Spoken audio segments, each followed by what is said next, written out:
Today's question comes from Taylor in Maryland. Taylor writes, I'm married to a serious spendthrift. I started using every dollar when he was incarcerated 3 years ago. Well, I'll go ahead and underline that one. With my single income, I was able to tithe, pay all our bills on time, fund car and home repairs, and pay off $40,000 in student loan debt, with $65,000 left to go. Can I just stop there? Incredible, Taylor. Way to go.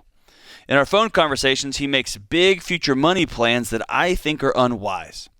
If we benefit from the Navient settlement where the debt is canceled and refunds are paid out, the timing of the payout would be just after he'll return home. How do I deal with the stress of trying to keep any refund from being wasted? He's seen the success from following the plan, and his response is basically, that's great, I'm proud of you, but we're not following that plan when I get home. Woo. There's a lot of yikes going on in this situation, John. But, man, Taylor's incredible. If we just solo her out, I'm like, man, she's crushing it. It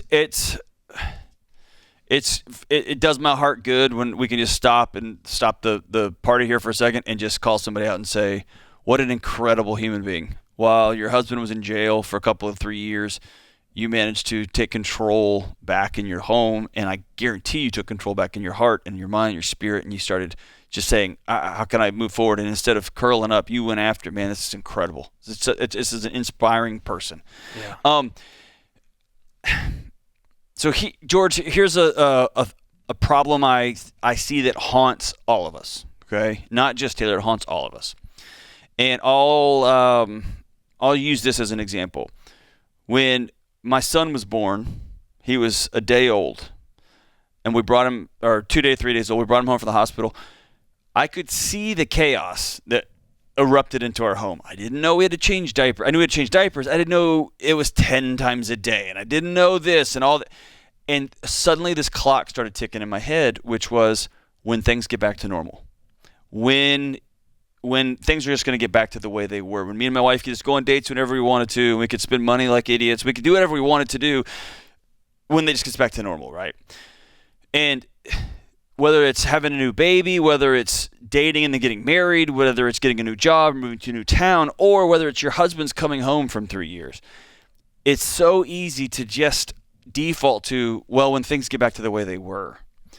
And unfortunately, and fortunately, there is no going back, right? Things are different now. And so I love this analogy that you could not go to Manhattan and get all of the glass and steel and smoke and dust and sweep it all up and rebuild the Twin Towers. You can't do that.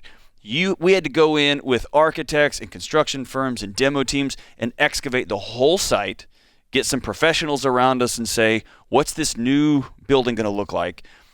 And we get to redesign it. It gets to be strong. It gets to be arguably beautiful. It gets to be a monument to what was and a nod to the future. And then we're going to rebuild something completely different.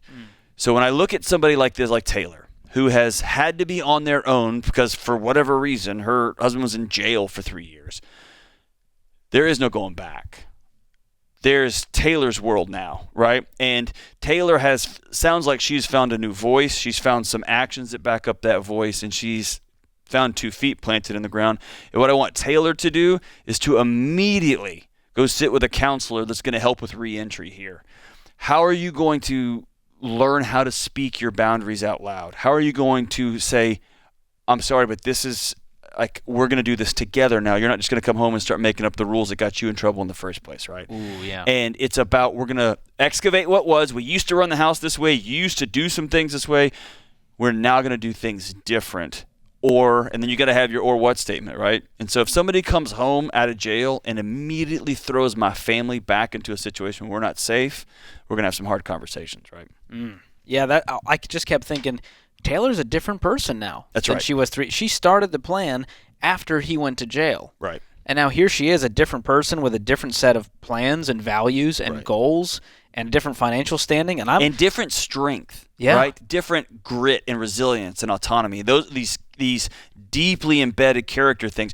Her body went from fight or flight to we're moving forward, right? And that's a different physiology. Right? I just kept thinking Taylor's better off alone than she is with him. That was my honest thought. If you want to know, John. Well, when it comes to money, possibly, and it sounds like we always read into these things.